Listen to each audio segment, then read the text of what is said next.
ഇന്ന് സംസ്ഥാനത്ത് 593 പേർക്കാണ് കോവിഡ് സ്ഥിരീകരിച്ചത്. ഇതുവരെ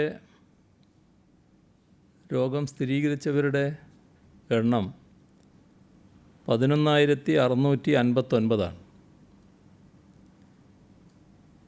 സമ്പർക്കത്തിലൂടെ രോഗം ബാധിച്ചവർ ഇന്ന് 364 പേരാണ്. വിദേശത്ത് നിന്ന് വന്ന 116 പേർ, മറ്റ് സംസ്ഥാനങ്ങളിൽ നിന്ന് 90 പേർ, ഹെൽത്ത് വർക്കർമാർ 19, DSC 1, ഫയർഫോഴ്സ് 1. 2 മരണം ഇന്ന് റിപ്പോർട്ട് ചെയ്തു. തിരുവനന്തപുരം ജില്ലയിൽ 70 വയസ്സുള്ള അരുൾദാസ്, 60 വയസ്സുള്ള ബാബുരാജ്, ഇവരാണ് മരണമടഞ്ഞത്. ഇവരുടെ നിര്യാണത്തിൽ അനുശോചനം രേഖപ്പെടുത്തുന്നു. രോഗമുക്തി നേടിയത് 204 പേരാണ്. പോസിറ്റീവായവരുടെ ജില്ല തിരിച്ചുള്ള കണക്ക്: തിരുവനന്തപുരം 173, കൊല്ലം 53, പാലക്കാട് 49, എറണാകുളം 44, ആലപ്പുഴ 42, കണ്ണൂർ 39, കാസർഗോഡ് 29, പത്തനംതിട്ട 28, ഇടുക്കി 28, വയനാട് 26, കോഴിക്കോട് 26, തൃശ്ശൂർ 21, മലപ്പുറം 19, കോട്ടയം 16. നെഗറ്റീവായവർ ജില്ല തിരിച്ച കണക്ക്: തിരുവനന്തപുരം 7, പത്തനംതിട്ട 18, ആലപ്പുഴ 36, കോട്ടയം 6, ഇടുക്കി 6, എറണാകുളം 9, തൃശ്ശൂർ 11, പാലക്കാട് 25, മലപ്പുറം 26, കോഴിക്കോട് 9, വയനാട് 4, കണ്ണൂർ 38, കാസർഗോഡ് 9. കഴിഞ്ഞ 24 മണിക്കൂറിനകം 18,967 സാമ്പിളുകളാണ് പരിശോധിച്ചത്. നിരീക്ഷണത്തിലുള്ളത് 1,73,932 പേരാണ്. ആശുപത്രികളിൽ 6,841 പേർ. ഇന്ന് ആശുപത്രിയിൽ പ്രവേശിപ്പിച്ചത് 1,053 പേരെ. ഇപ്പോൾ ചികിത്സയിലുള്ളവർ 6,416. ഇതുവരെ ആകെ 2,85,158 സാമ്പിളുകളാണ് പരിശോധനയ്ക്കായി അയച്ചത്. ഇതിൽ 7,016 സാമ്പിളുകളുടെ ഫലം വരാനുണ്ട്. ഇതുകൂടാതെ സെന്റിനൽ സർവൈലൻസിൻ്റെ ഭാഗമായി മുൻഗണനാ ഗ്രൂപ്പുകളിൽ നിന്ന് 92,312 സാമ്പിളുകൾ ശേഖരിച്ചു. അതിൽ 87,653 സാമ്പിളുകൾ നെഗറ്റീവായി. ഹോട്ട്സ്പോട്ടുകളുടെ എണ്ണം 299. സംസ്ഥാനത്ത് കോവിഡ് രോഗവ്യാപനം 3ാം ഘട്ടത്തിൻ്റെ 2ാം പാദത്തിലെത്തിയെന്ന് ഇന്നലെ സൂചിപ്പിച്ചിരുന്നു. മെയ് 4-ന് 499 രോഗികളും 3 മരണങ്ങളുമാണ് കേരളത്തിലുണ്ടായിരുന്നത്. ലോക്ക്ഡൗണിന് മുൻപ് മറ്റ് രാജ്യങ്ങളിലും സംസ്ഥാനങ്ങളിലും രോഗവ്യാപനം ശക്തമായിരുന്നില്ല. അതുകൊണ്ട് തന്നെ കേരളത്തിലെത്തിയവരിൽ രോഗികളുടെ എണ്ണം കുറവുമായിരുന്നു. മാത്രമല്ല, ബ്രേക്ക് ദ ചെയിൻ ജീവിത രീതികൾ ജനങ്ങളെല്ലാം പിന്തുടരുകയും ചെയ്തിരുന്നു. ഇപ്പോൾ രോഗികളുടെ എണ്ണം 10,000 കടന്നു. മരണമടയുന്നവരുടെ എണ്ണത്തിൽ കാര്യമായ വർധനയില്ല. നമ്മുടെ സംരക്ഷണ സമ്പർക്ക വിലക്ക് വിജയിച്ചതുകൊണ്ട് മരണനിരക്ക് കുറക്കാൻ കഴിഞ്ഞതിൽ ആശ്വസിക്കാം.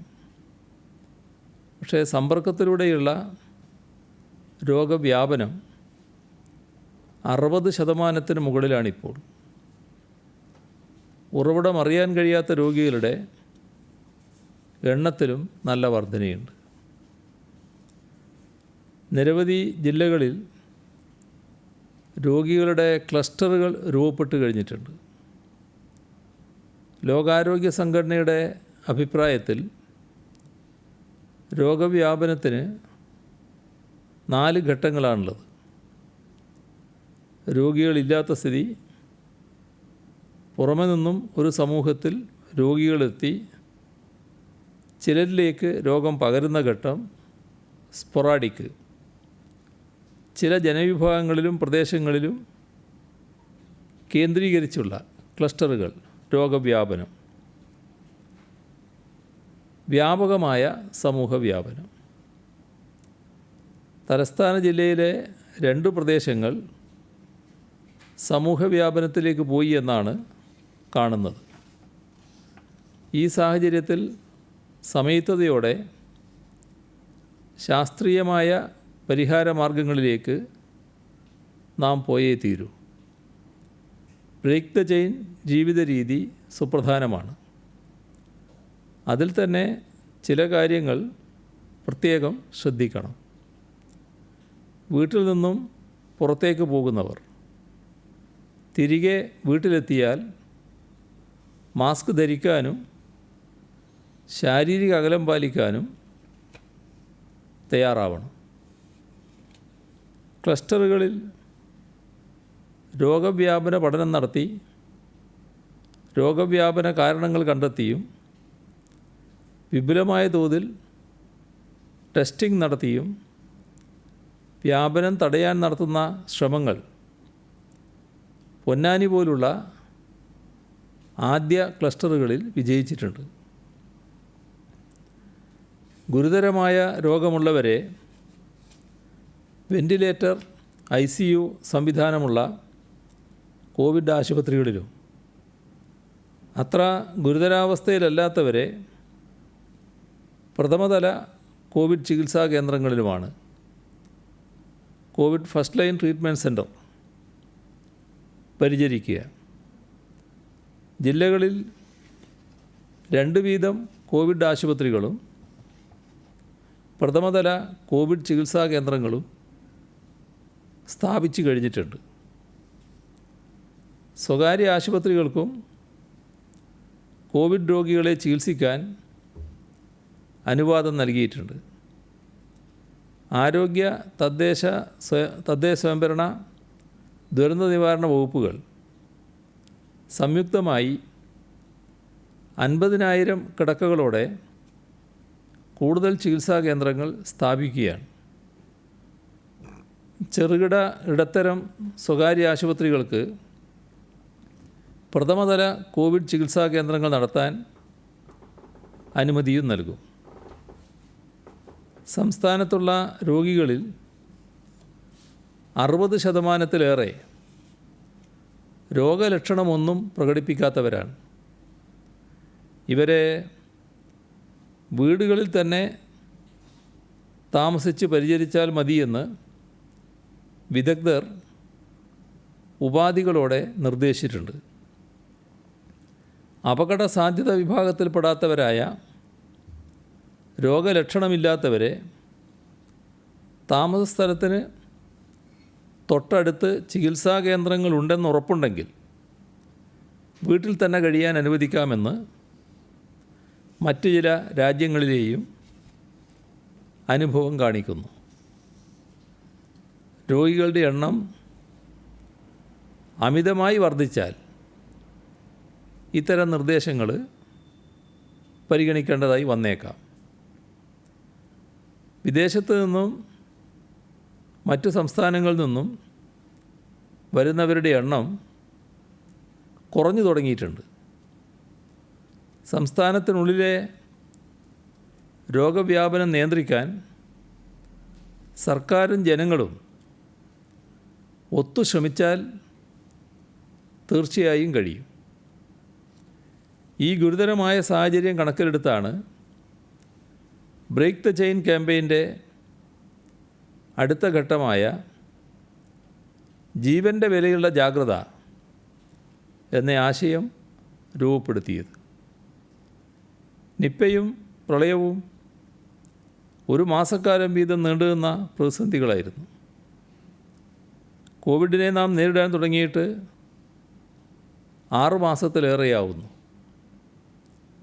അതിൻ്റെ ക്ഷീണവും ആലസ്യവും മടുപ്പും പലരെയും ബാധിച്ചിട്ടുണ്ട്. ഇത് ആവർത്തിച്ച് പറയുന്നത് നാം പുലർത്തേണ്ട ജാഗ്രത പ്രത്യേകമായി ഓർമ്മിപ്പിക്കാനാണ്. ലോകമാകെ വ്യാപിച്ചിരിക്കുന്ന ഒരു മഹാമാരിയാണ് നാം നേരിടുന്നത് എന്നത് മറക്കരുത്.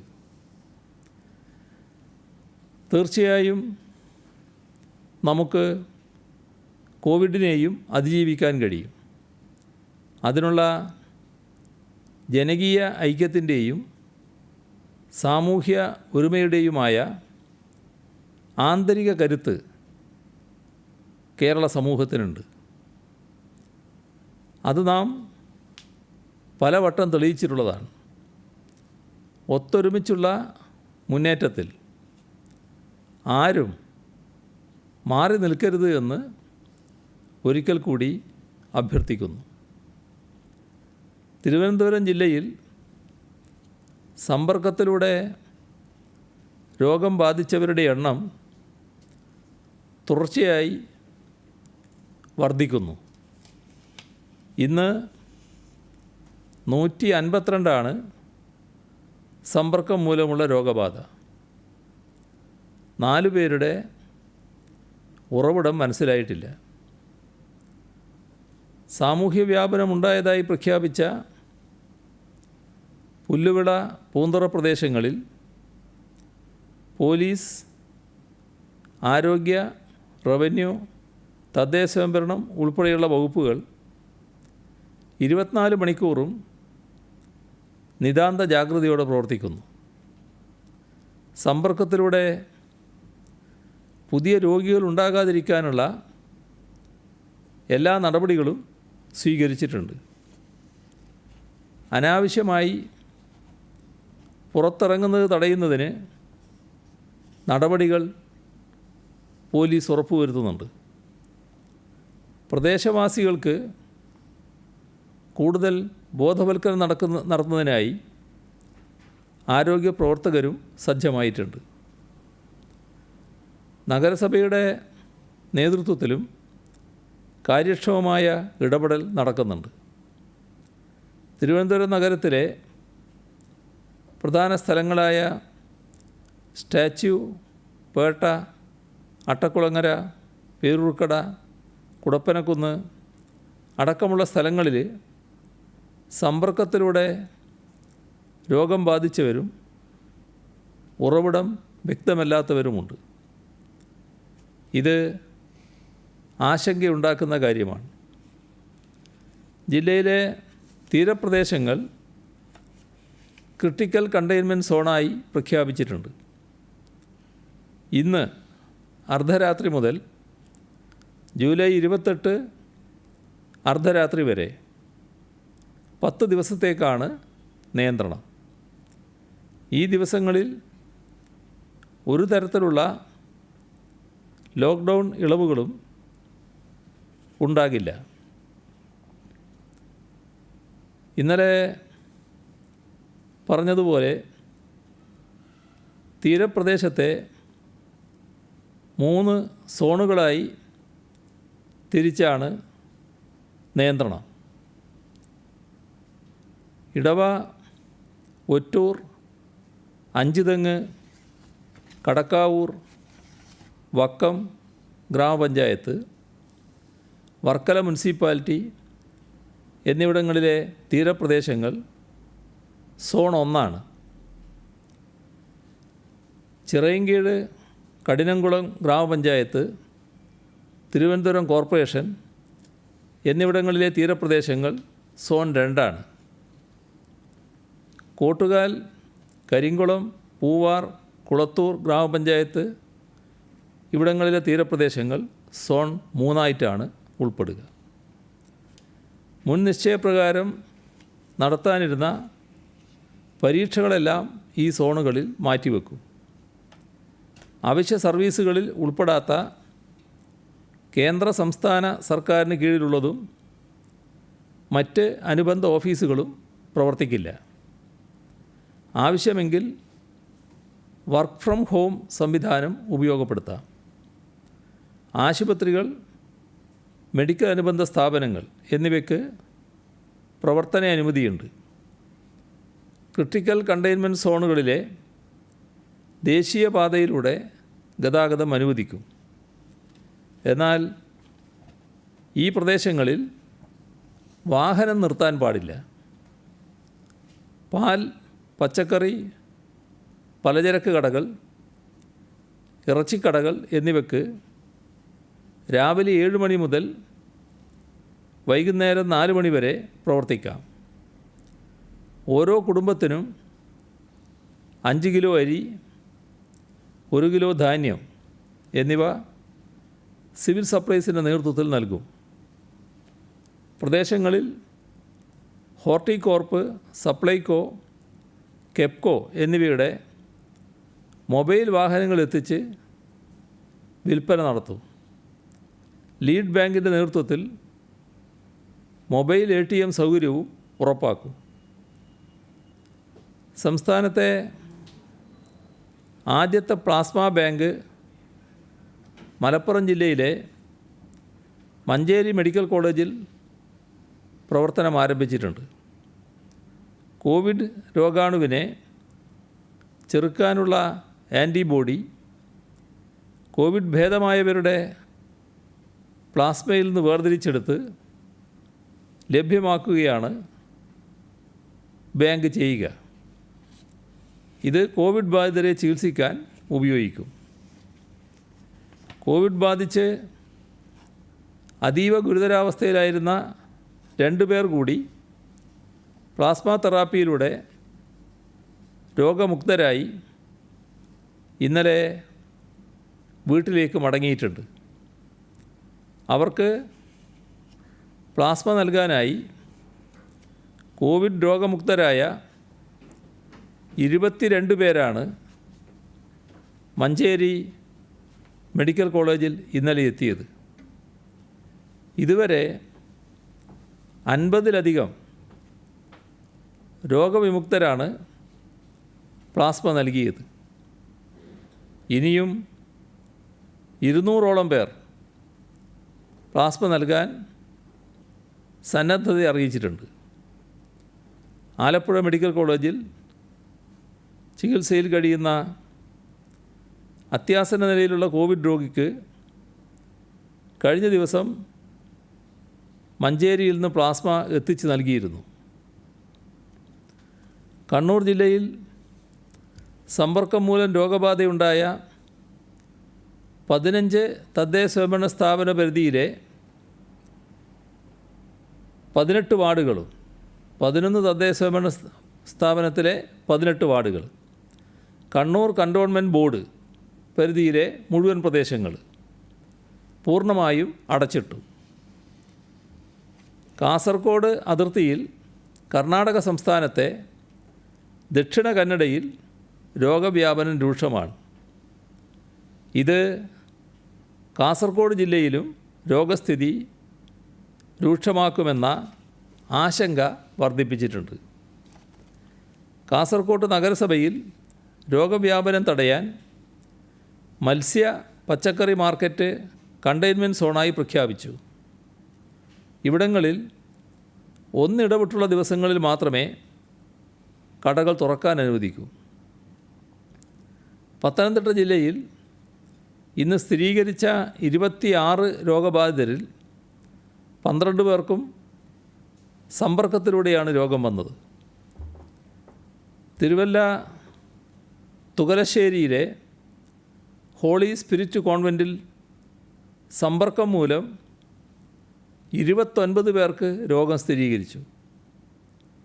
കോഴഞ്ചേരി ജില്ലാ ആശുപത്രിയിലെ പബ്ലിക് ഹെൽത്ത് ലാബിൽ RT-PCR ടെസ്റ്റ് നടത്തുന്നതിനുള്ള പ്രവർത്തനം പൂർത്തിയായി വരുന്നു. വയനാട് ജില്ലയിൽ ഇന്ന് സ്ഥിരീകരിച്ച 26-ൽ 11 സമ്പർക്കം മൂലമാണ്.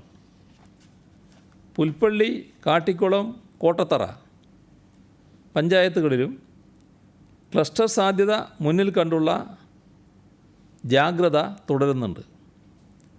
ജില്ലയിൽ പുൽപ്പള്ളി, മുള്ളംകൊല്ലി, തിരുനെല്ലി പഞ്ചായത്തുകളിലെ മുഴുവൻ വാർഡുകളും, മാനന്തവാടി നഗരസഭയിലെ 4 വാർഡുകളും, എടവക, പുതാടി, തൊണ്ടർനാട്, മീനങ്ങാടി, കോട്ടത്തറ, കണിയാമ്പറ്റ, മേപ്പാടി പഞ്ചായത്തുകളിലെ ഏതാനും വാർഡുകളും കണ്ടെയ്ൻമെൻറ്റ് സോണുകളാണ്. കൽപ്പറ്റ നഗരസഭയിലെ റാട്ടക്കല്ലി പട്ടികവർഗ കോളനി മൈക്രോ കണ്ടെയ്ൻമെൻറ്റ് സോണായും പ്രഖ്യാപിച്ചിട്ടുണ്ട്. ആദിവാസി മേഖലയിൽ അതീവ ജാഗ്രത പുലർത്തുന്നു. ആലപ്പുഴ ജില്ലയിൽ സമ്പർക്കത്തിലുള്ള രോഗബാധിതരുടെ എണ്ണം വർദ്ധിക്കുന്നുണ്ട്. ഇന്നത് 23 എഴുപുന്ന, പള്ളിത്തോട്, കായംകുളം, കുറത്തിക്കാട്, നൂർനാട് എന്നീ പ്രദേശങ്ങളിലാണ് രോഗികൾ അധികവും. തീരദേശ മേഖലയിൽ മാത്രം കോവിഡ് ഫസ്റ്റ് ലൈൻ ട്രീറ്റ്മെൻറ്റ് സെൻ്ററുകളിൽ 1000 കിടക്കകൾ സജ്ജമാക്കാനാണ് പദ്ധതി. തൃശ്ശൂരിൽ 5 തദ്ദേശ സ്ഥാപന പ്രദേശങ്ങൾ കൂടി കണ്ടെയ്ൻമെൻറ്റ് സോണായി. തൃശ്ശൂർ മെഡിക്കൽ കോളേജിൽ പ്ലാസ്മ തെറാപ്പി ചികിത്സയിലൂടെ ഒരു കോവിഡ് രോഗി കൂടി നെഗറ്റീവായി. ഇതുവരെ 4 പേർക്ക് പ്ലാസ്മ ചികിത്സ നൽകി. എറണാകുളം ജില്ലയിൽ ഇന്ന് രോഗം സ്ഥിരീകരിച്ച 44-ൽ 32 പേരും സമ്പർക്കം വഴിയാണ്. 4 ആരോഗ്യ പ്രവർത്തകർ, 2 ഉറവിടമറിയാത്തവർ. കൂടുതൽ ശ്രദ്ധ വേണ്ട അവസ്ഥയിലേക്കാണ് എറണാകുളം ജില്ല പോകുന്നത്. 3 ആക്റ്റീവ് ക്ലസ്റ്ററുകളാണ് ഉള്ളത്: ചെല്ലാനം, ആലുവ, കീഴ്മാട് എന്നിവ.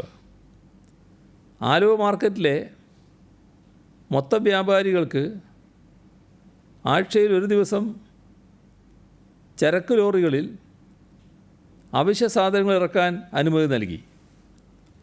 വ്യാപാരികൾക്ക് സാധനങ്ങൾ കണ്ടെയ്ൻമെൻറ്റ് സോണിന് പുറത്തേക്ക് വിൽക്കാൻ അനുവാദമില്ല. ചെല്ലാനം പഞ്ചായത്തിൽ സ്പെഷ്യൽ ടെസ്റ്റിംഗ് ടീമിനെ ചുമതലപ്പെടുത്തി. പ്രദേശത്ത് ആരംഭിച്ച കോവിഡ് ഫസ്റ്റ് ലൈൻ ട്രീറ്റ്മെൻറ്റ് സെൻറ്ററിനോട് ചേർന്നും പരിശോധനയ്ക്കാവശ്യമായ സൗകര്യവും ഒരുക്കിയിട്ടുണ്ട്. കോഴിക്കോട് ജില്ലയിൽ സമ്പർക്ക രോഗവ്യാപനം സ്ഥിരീകരിച്ച 7 ക്ലസ്റ്ററുകളാണുള്ളത്. ഇടുക്കി ജില്ലയിൽ സമ്പർക്കം മൂലം വാഴത്തോപ്പിൽ 7 പേർക്ക് രോഗബാധയുണ്ടായിട്ടുണ്ട്. ഇന്ന് സ്ഥിരീകരിച്ച 28-ൽ 10-ഉം സമ്പർക്കം മൂലമാണ്. ഹെൽത്ത് വർക്കർമാർ 4, ഉറവിടമറിയാത്തത് 7. കൊല്ലം ജില്ലയിൽ ഇന്ന് രോഗം സ്ഥിരീകരിച്ച 53 പേരിൽ 33-ഉം സമ്പർക്കം മൂലമാണ്. 9 പേരുടെ ഉറവിടം വ്യക്തമായിട്ടില്ല. കൊല്ലം ഹോക്കി സ്റ്റേഡിയത്തിൽ പ്രഥമ ചികിത്സക്കായി തയ്യാറാക്കിയ കേന്ദ്രം ഉദ്ഘാടനം ചെയ്തു. 13 പഞ്ചായത്തുകളിൽ ഓഡിറ്റോറിയം കണ്ടെത്തി കോവിഡ് ട്രീറ്റ്മെൻറ്റ് കേന്ദ്രങ്ങളാക്കാനുള്ള പ്രാഥമിക നടപടികൾ ആരംഭിച്ചു. ചവറ, പന്മന ഗ്രാമപഞ്ചായത്തുകൾ പൂർണ്ണമായും തീവ്ര നിയന്ത്രണ പ്രദേശങ്ങളാണ്.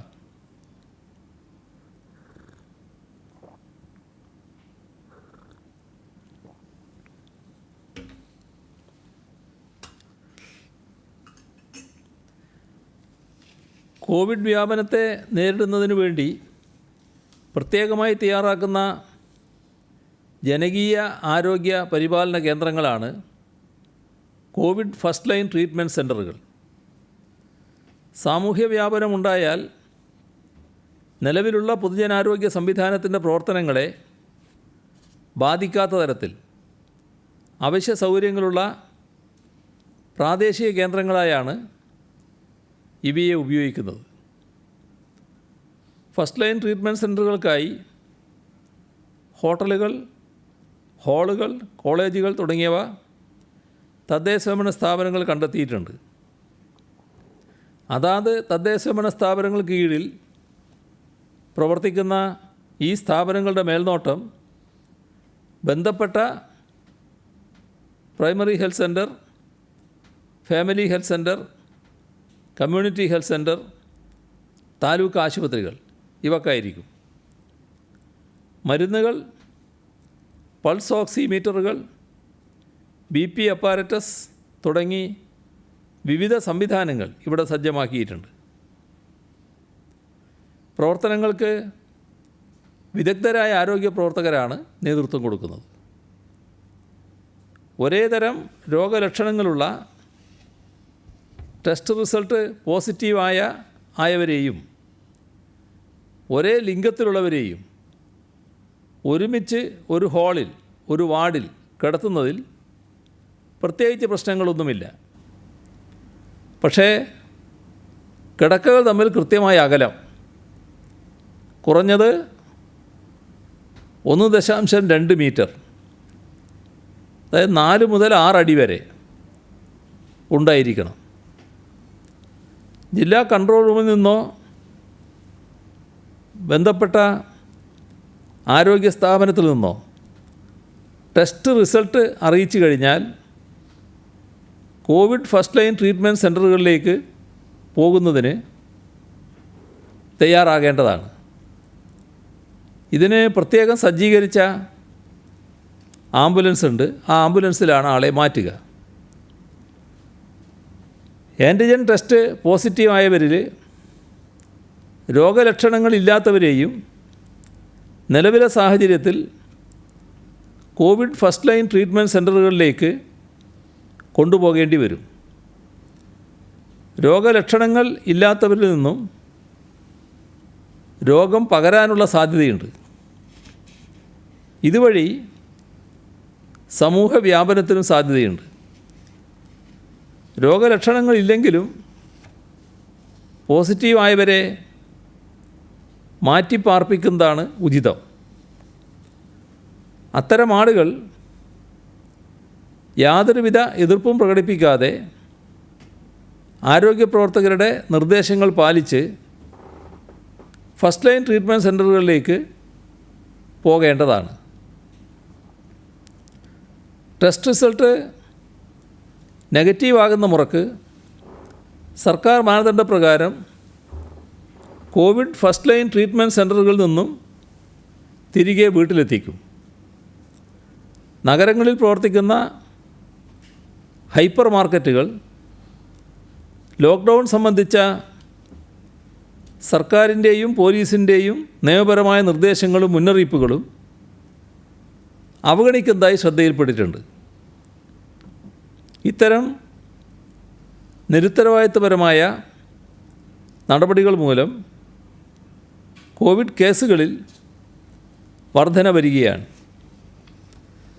ഇത്തരം സ്ഥാപനങ്ങളിൽ ജോലി ചെയ്യുന്ന ജീവനക്കാരുടെയും അവിടെ എത്തുന്ന ഉപഭോക്താക്കളുടെയും ആരോഗ്യം സംരക്ഷിക്കുന്നതിനായി സാമൂഹ്യ അകലം പാലിക്കൽ ഉൾപ്പെടെയുള്ള സുരക്ഷാ പ്രോട്ടോക്കോൾ കർശനമായി നടപ്പാക്കാൻ സ്ഥാപന ഉടമകൾക്ക് ഉത്തരവാദിത്തമുണ്ട്.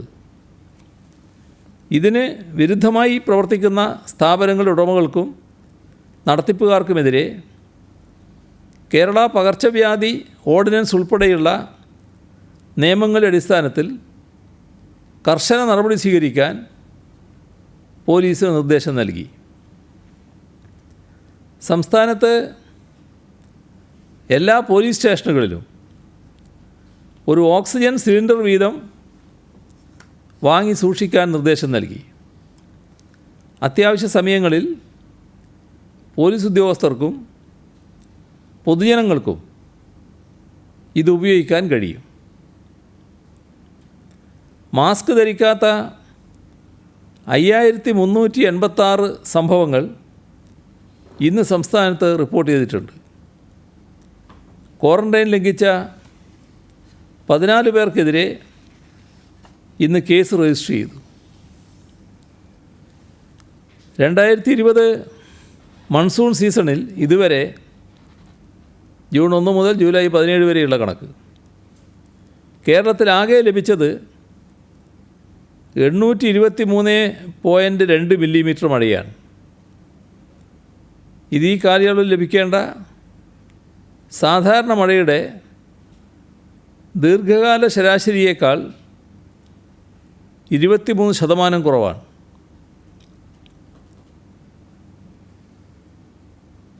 കേന്ദ്ര കാലാവസ്ഥാ വകുപ്പ് ജൂലൈ 17 സംസ്ഥാന ദുരന്ത നിവാരണ അതോറിറ്റിക്ക്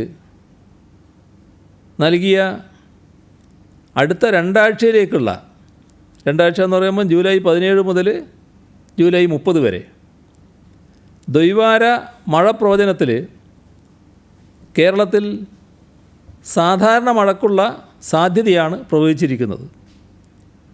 വടക്കൻ ജില്ലകളിൽ സാധാരണയിൽ കുറഞ്ഞ മഴ, തെക്കൻ ജില്ലകളിൽ സാധാരണ മഴ, ഇതാണ് പ്രവചിച്ചിട്ടുള്ളത്.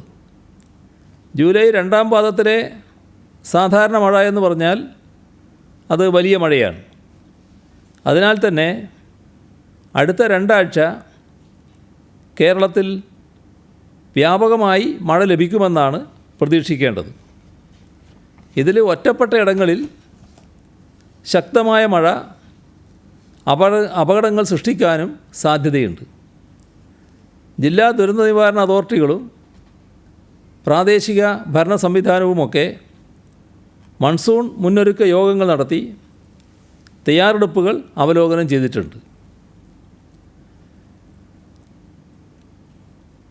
കണ്ണൂർ ജില്ലയിലെ കേരള മുസ്ലിം ജമാഅത്തും SYSഉം ചേർന്ന് കോവിഡ് ഫസ്റ്റ് ലൈൻ ട്രീറ്റ്മെൻറ്റ് സെൻ്ററിന് വേണ്ടി 10,000 കിടക്കകൾ നൽകാൻ തയ്യാറായിട്ടുണ്ട്.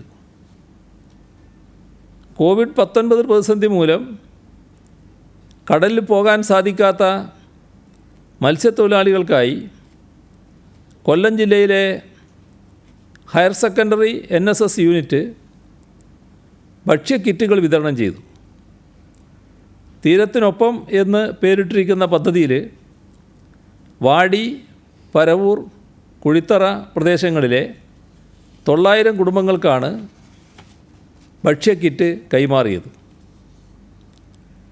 ദുരിതാശ്വാസ നിധിയിലേക്ക് Kerala Grameen bank retirees forum 8,06,947 രൂപ നൽകിയിട്ടുണ്ട്. നേരത്തെ ഇവർ 32 ലക്ഷം രൂപ കൈമാറിയിരുന്നു. കയ്യൂർ ചീമേനി ഗ്രാമപഞ്ചായത്തിലെ കുടുംബശ്രീ അയൽക്കൂട്ടം അംഗങ്ങളുടെ ഒരു ദിവസത്തെ നിക്ഷേപം 1,75,000 രൂപ. CPIM Kattakada local committee biriyani ചാലഞ്ചിലൂടെ സമാഹരിച്ച 1,50,000 രൂപ. പാരലൽ കോളേജ് അസോസിയേഷൻ സംസ്ഥാന കമ്മിറ്റി 65,000 രൂപ. കോഴിക്കോട് കാളാണ്ടിത്താഴം ദർശനം സാംസ്കാരിക വേദി ഗ്രന്ഥാലയം വാട്സപ്പ് ചാലഞ്ചിലൂടെ സമാഹരിച്ച 52,974 രൂപ. വടകരയിലെ ബാലസംഘം കുട്ടികൾ ബിരിയാണി ചാലഞ്ചിലൂടെ സമാഹരിച്ച 1,14,380 രൂപ. Association of pensioners transport chief office 1,00,000 രൂപ. ബാലസംഘം ചെറുവത്തൂർ ഏറിയ കമ്മിറ്റി 78,688 രൂപ. പിലിക്കോട് ഗ്രാമപഞ്ചായത്തിലെ 12, 13, 14 വാർഡുകളിലെ കുടുംബശ്രീ അംഗങ്ങളുടെ ഒരു ദിവസത്തെ നിക്ഷേപം 62,600 രൂപ. കാഞ്ഞങ്ങാട് ചിത്താരി ബാലസംഘം വില്ലേജ് കമ്മിറ്റി ബിരിയാണി ചാലഞ്ചിലൂടെ സമാഹരിച്ച 51,325 രൂപ. പിലിക്കോട് PCKR അടിയോടി സ്മാരക കലാസമിതി ആൻഡ് ഗ്രന്ഥാലയം 50,000 രൂപ. നവധ്വനി കലാസാംസ്കാരിക വേദി പഴങ്കാവ് വടകര ബിരിയാണി ചാലഞ്ചിലൂടെ സമാഹരിച്ച 42,431 രൂപ. കോഴിക്കോട് വടകര സമദർശി കലാകായിക വേദി ബിരിയാണി ചാലഞ്ചിലൂടെ സമാഹരിച്ച 41,200 രൂപ. ഇത്രയും വിവരങ്ങളാണ് ഇന്ന് പങ്കുവെക്കാനുള്ളത്.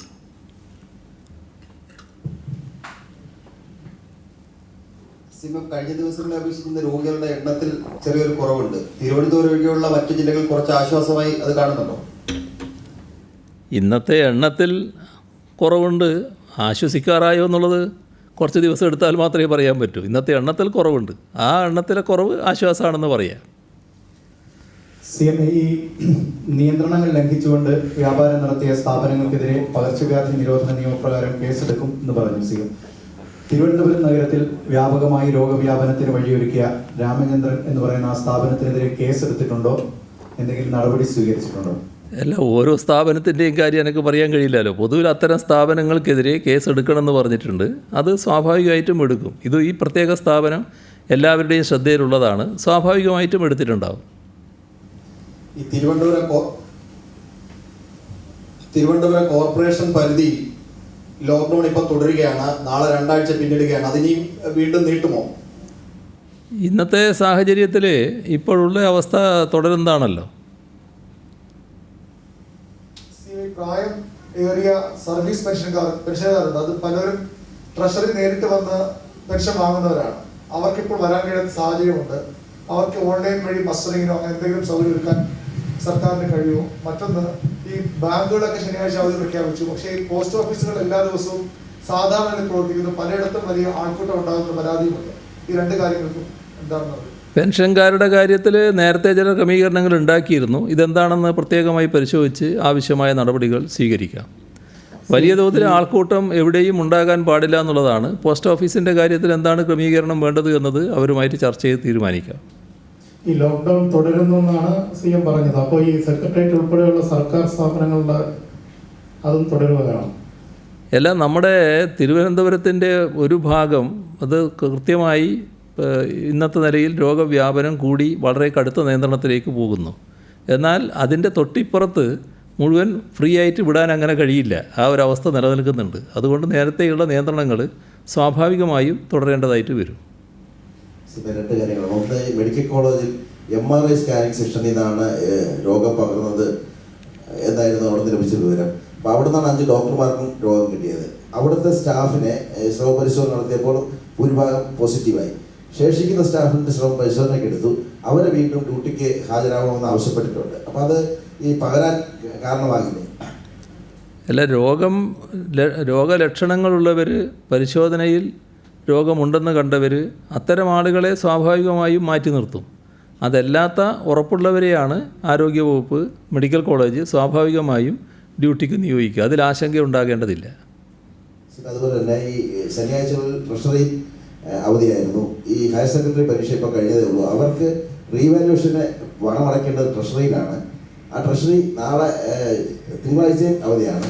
ചൊവ്വാഴ്ചയാണ് അവർക്ക് അവസാന തീയതി കൊടുത്തിരിക്കുന്നത്. അപ്പോൾ അത് വിദ്യാർത്ഥികൾക്ക് ആശങ്ക ഉണ്ടാക്കുന്ന ഒരു കാര്യമാണ്. ഒരു ദിവസം കൊണ്ട് ട്രഷറിയിൽ എത്തി ഇത്രയും കുട്ടികൾക്ക് ഫീസ് അടയ്ക്കാൻ കഴിയില്ല എന്നുണ്ട്. അപ്പോൾ അതൊന്ന് പുനഃപരിശോധിക്കാൻ സാധ്യതയുണ്ടോ? അല്ല, അത് നേരത്തെ പ്രഖ്യാപിച്ച ദിവസങ്ങളാണ്. അതിൻ്റെ കാര്യത്തിൽ പ്രത്യേക പ്രയാസം വരുന്നുണ്ടെങ്കിൽ എന്താണെന്ന് അവരുമായി ചർച്ച ചെയ്ത് തീരുമാനിക്കുക. സിമി, കുട്ടികളുടെ ഈ ഓൺലൈൻ പഠനത്തിനായി ചില അംഗനവാടികളാണ് ഒരുക്കിയിരിക്കുന്നത്. പ്രത്യേകിച്ച് തീരദേശത്തു നിന്നുള്ള കുട്ടികൾ കൂടി ഈ കണ്ടെയ്ൻമെന്റ് സോണിന് വെളിയിലുള്ള അംഗനവാടിയിൽ ഈ പഠനാവശ്യങ്ങൾക്കായി വരുന്നുണ്ട്. അതിനൊരു നിയന്ത്രണം ഏർപ്പെടുത്തുമോ?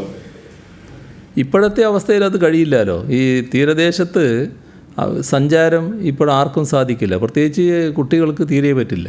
അപ്പോൾ അതുകൊണ്ട് ആ കാര്യത്തിൽ പ്രത്യേക ആശങ്ക ആവശ്യമില്ല. സീമ, രോഗലക്ഷണമില്ലാത്ത രോഗികളെ വീട്ടിൽ തന്നെ പാർപ്പിക്കുന്നതിനെ കുറിച്ച് ആലോചിക്കുന്നു എന്ന് പറഞ്ഞു. അന്നേരം ഇവരുടെ ട്രീറ്റ്മെന്റ് മറ്റ് സംവിധാനം ഈ മരുന്നൊക്കെ കൊടുക്കുന്നുണ്ടെങ്കിൽ വീട്ടിൽ കൊണ്ടുപോയി കൊടുക്കും. അതിന് തീരുമാനത്തിലേക്ക് എത്തിയിട്ടുണ്ടോ? ഇപ്പോഴതിൻ്റെ ഒരു ആലോചനയിലേക്ക് നീങ്ങിയിട്ടില്ല. ഇതിങ്ങനെ ഒരു ആശയം പലയിടത്തും നടപ്പാവുന്നുണ്ട്, ചിലരിങ്ങനെ അഭിപ്രായപ്പെട്ടിട്ടുണ്ട്. നമ്മുടെ ഒരു വല്ലാത്ത അവസ്ഥ വന്നാൽ മാത്രമേ അത്തരമൊരു കാര്യം ആലോചിക്കേണ്ടതായിട്ടുള്ളൂ. ഇപ്പോൾ അതിന് നടപടികളൊന്നും ആയിട്ടില്ല. CME തിരുവനന്തപുരം നഗരത്തിൽ ഇപ്പോൾ ഈ സാധനങ്ങൾ വാങ്ങാനുള്ള കടകൾ സമയം 7 മുതൽ 12, വൈകുന്നേരം 4 മണി മുതൽ 6 വരെയാണ്. അപ്പോൾ ഈ സമയങ്ങളിൽ ഈ കടകളിലും മാർക്കറ്റുകളിലും വലിയ തിരക്കാണുള്ളത്. അപ്പോൾ ഇത് കാരണം ഈ കുറച്ചുകൂടെ സമയം ദീർഘിപ്പിക്കാനോ അല്ലെങ്കിൽ വേറെ എന്തെങ്കിലും ഒരു ക്രമീകരണം ആലോചിക്കും. കാരണം രാവിലെ ചെറിയ മാർക്കറ്റുകളിലൊക്കെ വലിയ ജനത്തിരക്കാണുള്ളത്. നമ്മുടെ നാട്ടിൽ സാധാരണ കണ്ടുവരുന്ന ഒരു രീതി, ഇത്തരം കടകളിൽ ഒരു ആളുകൾ തിക്കി വരുന്നതാണ്. ഇത് ഇന്നത്തെ നില കണക്കാക്കി ആ വരവ് കുറക്കുകയാണ് വേണ്ടത്. അതിൽ കടക്കാരും ശ്രദ്ധിക്കണം, നാട്ടുകാരും ശ്രദ്ധിക്കണം. വല്ലാതെ ഇപ്പോൾ ആളുകൾ സാമൂഹ്യ അകലം പാലിക്കാതെ നിൽക്കുന്ന അവസ്ഥ ഉണ്ടാകാനേ പാടില്ല. അതിന് പ്രത്യേക നടപടികൾ സ്വീകരിക്കണം. സമയം ദീർഘിപ്പിച്ചത് കൊണ്ട് മാത്രം ഈ പ്രശ്നത്തിന് പരിഹാരമാവില്ല. നേരത്തെ പലതവണ ഇവിടെ ചോദ്യമായി ഉന്നയിക്കപ്പെട്ട കാര്യമാണ് അവശ്യ സർവീസുകളല്ലാത്ത വകുപ്പുകളിൽ, അതുപോലത്തെ സ്ഥാപനങ്ങൾ, സ്പോർട്സ് കൗൺസിൽ പോലുള്ള സ്ഥാപനങ്ങൾ, മറ്റ് സ്ഥാപനങ്ങൾ, മറ്റ് വകുപ്പുകൾ, അവിടെയൊക്കെ ഈ ട്രാൻസ്ഫർ നിരന്തരം നടക്കുകയാണ്. ജനറൽ ട്രാൻസ്ഫർ ഇവർ ജോയിൻ ചെയ്യേണ്ടത് മറ്റ് ജില്ലകളിലാണ്. പത്തനംതിട്ട അടക്കമുള്ള ലൈക്ക് കണ്ണൂർ അടക്കമുള്ള ജില്ലകളിലേക്കാണ് ഇവർ സ്ഥലം മാറ്റിയിട്ടുള്ളത്. പലയിടത്തും ട്രിപ്പിൾ ലോക്ക്ഡൗണുമാണ്. അപ്പോൾ ഇവർക്ക് ഒന്നുകിൽ ജോയിനിങ് ടൈം നീട്ടിക്കൊടുക്കാനോ അല്ലെങ്കിൽ ഈ കാലഘട്ടത്തിൽ ഇത്തരം ട്രാൻസ്ഫറുകൾ ഒഴിവാക്കാനോ ഉള്ള നിർദ്ദേശം എന്തെങ്കിലും ഉണ്ടാകുമോ? അത് സാധാരണ നടപടിക്രമം അനുസരിച്ച് അതിനുള്ള സൗകര്യങ്ങളുണ്ടാകും. അവർക്ക് യാത്ര ചെയ്യാനും പോകാനും ഡ്യൂട്ടിയിൽ ജോയിൻ ചെയ്യാനും കഴിയാത്ത സാഹചര്യം ഉണ്ടെങ്കിൽ അതിന് പ്രത്യേക ഇളവുകൾ അനുവദിക്കും. അതിനകത്ത് പ്രയാസം വരില്ല. പരിശോധനാ ഫലങ്ങളുടെ സാമ്പിളുകളുടെ പരിശോധനാ ഫലം വൈകുന്നത് അത് പരിശോധിക്കാമെന്ന് CM എന്നല്ല പറഞ്ഞിരുന്നു. ഈ ഫലം വൈകുന്നത് ഒരു തരത്തിൽ നല്ലതാണ്. കാരണം ഇപ്പൊ തന്നെ ഒന്ന് രണ്ട് പേര് ഓഫീസിൽ വിളിച്ചിട്ട് അവർ 7-8 ദിവസമായി അവർക്ക് കൊടുത്തിട്ട് അത് ഇതുവരെ വന്നിട്ടില്ല. അതിന് അവർക്കും ഒരു ആശങ്ക ഉണ്ട്. അത് പരിശോധിക്കാന്ന് പറയുന്നത് എന്തെങ്കിലും നടപടിക്രമങ്ങളായിട്ടുണ്ട് CM? പരിശോധനകൾ വേഗം നടത്താൻ തന്നെയാണ് നടപടികളായിട്ടുള്ളത്. അതിനുള്ള ശ്രമങ്ങൾ തുറന്നു വരുന്നുണ്ട്. കൂടുതൽ കേന്ദ്രങ്ങളും ആവശ്യമായ സൗകര്യങ്ങളും ഒരുക്കുന്നതിനുള്ള നടപടികളും ഇതിൻ്റെ ഭാഗമായി തന്നെ സ്വീകരിച്ചു വരുന്നുണ്ട്. കേൾക്കുന്നില്ല.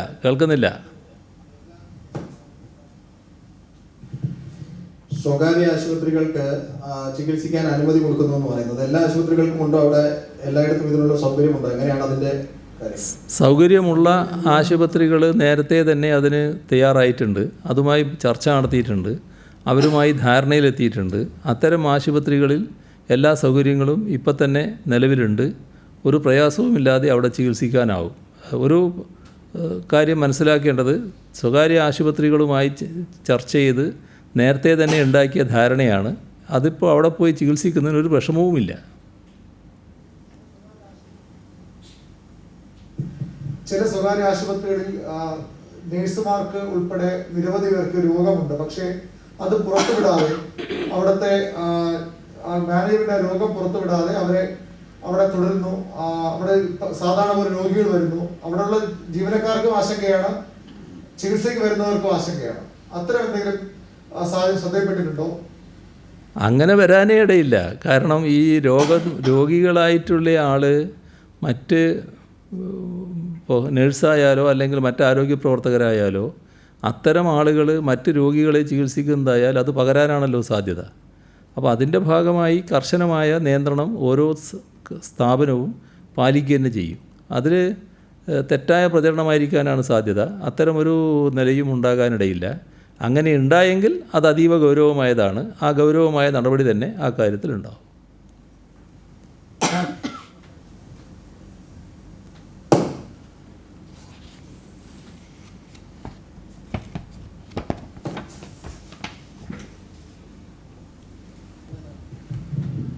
CM ഈ സ്വകാര്യ ആശുപത്രികളിൽ കോവിഡ് ചികിത്സയ്ക്ക് സംവിധാനം ഉണ്ടാക്കുമെന്ന് പറഞ്ഞല്ലോ, അതിന്റെ നിരക്കുകൾ നിശ്ചയിച്ചിട്ടുണ്ടോ? നേരത്തെ അത് നിശ്ചയിച്ചിട്ടുണ്ട്. അത് സംബന്ധിച്ച് കൃത്യമായ ധാരണയുണ്ട്. സീമൻ, ഈ കോവിഡിനൊപ്പം തന്നെ മറ്റുള്ള രാഷ്ട്രീയ വിവാദങ്ങളും ഇപ്പോൾ കേരളത്തിൽ നടക്കുകയാണല്ലോ.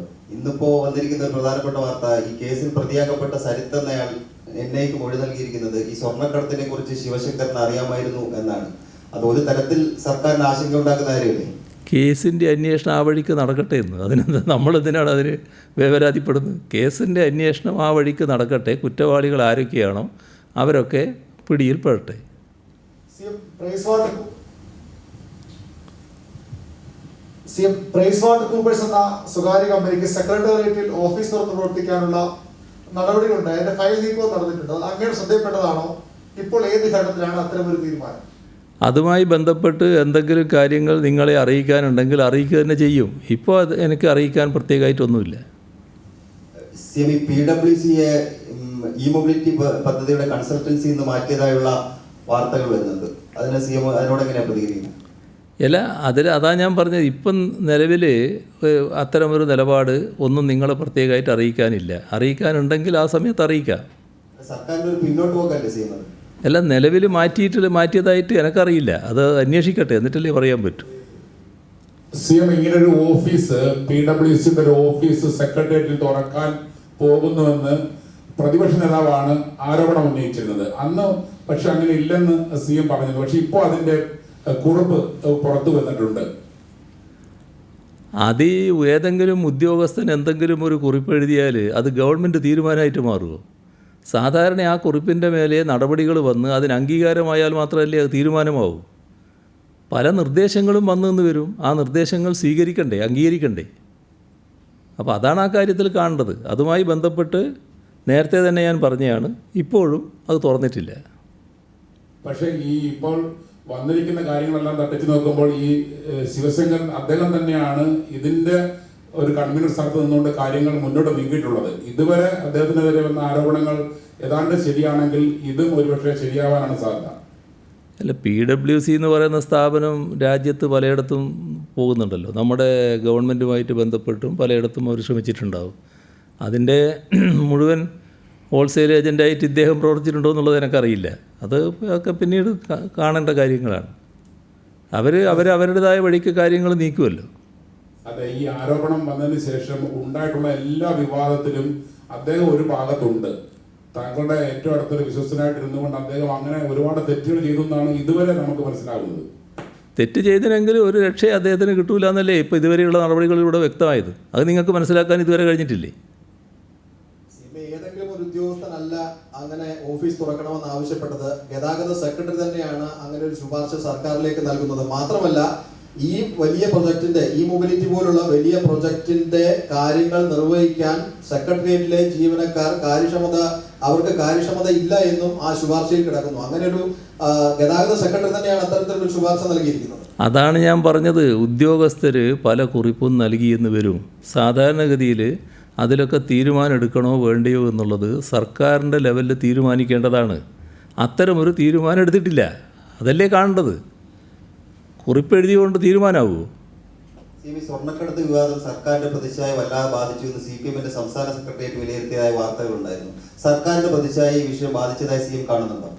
CPM സംസ്ഥാന സെക്രട്ടേറിയറ്റിൽ പങ്കെടുക്കുന്ന ഒരാളാണ് ഞാൻ. നിങ്ങൾ ചമച്ച വാർത്ത ഞാൻ കണ്ടു. അങ്ങനെ ഒരു കാര്യവും സംസ്ഥാന സെക്രട്ടേറിയറ്റിൽ ഉണ്ടായിട്ടില്ല. സംസ്ഥാന സെക്രട്ടേറിയറ്റിൽ കണ്ട കാര്യങ്ങൾ സംസ്ഥാന സെക്രട്ടറി കൃത്യമായിട്ട് പറഞ്ഞിട്ടുണ്ട്. അത് നിങ്ങളും കേട്ടിട്ടുണ്ടാവും. ആ കേട്ടതിൻ്റെ ഭാഗമായിട്ട് ഇങ്ങനൊരു വ്യാഖ്യാനം നടത്താൻ ഒരു തരത്തിലും സാധിക്കുകയില്ല. സർക്കാരിൻ്റെ പ്രതിച്ഛായ ഇടിക്കാൻ പറ്റുമെന്നാണല്ലോ കുറേ ആൾക്കാർ കൂടി നോക്കുന്നത്. അത് കുറച്ച് ദിവസം കഴിഞ്ഞിട്ട് നമുക്ക് തീരുമാനിക്കാം, കുറഞ്ഞോ വർദ്ധിച്ചോ എന്നൊക്കെയുള്ള കാര്യങ്ങൾ. CM ഇന്നലെ വാർത്താ സമ്മേളനം നടത്തിയപ്പോൾ പാർട്ടി സംസ്ഥാന സെക്രട്ടറി ഈ വീട് കാര്യമുള്ള പ്രചരണം, അതുപോലെ തന്നെ ഓഗസ്റ്റ് 16 മുതൽ ബ്രാഞ്ച് തരത്തിലുള്ള പ്രചരണം ഒക്കെ നടത്തുമെന്ന് പറഞ്ഞു. ഇപ്പോൾ ഉള്ള ഒരു പ്രതിച്ഛായക്ക് കാര്യമായ ഒരു ഇടിവ് തട്ടി എന്നല്ലേ അതിൽ നമ്മൾ മനസ്സിലാക്കേണ്ടത്? അങ്ങനെ മനസ്സിലാക്കണ്ട. അത് സാധാരണ ഒരു CPIM പോലുള്ള ഒരു ബഹുജന പാർട്ടി എപ്പോഴും ബഹുജനങ്ങളുമായി ബന്ധപ്പെട്ട് നിരവധി പ്രവർത്തനങ്ങൾ സംഘടിപ്പിക്കാറുണ്ട്.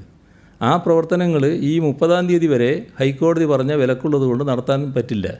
30-ന് ശേഷമുള്ള സാഹചര്യം വെച്ച് നടത്താനാകുമെന്ന പ്രതീക്ഷയിലാണ് അത്തരമൊരു കാര്യം പറഞ്ഞിട്ടുള്ളത്. അത് ബഹുജനങ്ങളുമായി ബന്ധപ്പെട്ട് ഒട്ടേറെ കാര്യങ്ങൾ CPIM പോലൊരു പാർട്ടിക്ക് പറയാനുണ്ട്. അതിൻ്റെ ഭാഗമായിട്ടാണത്.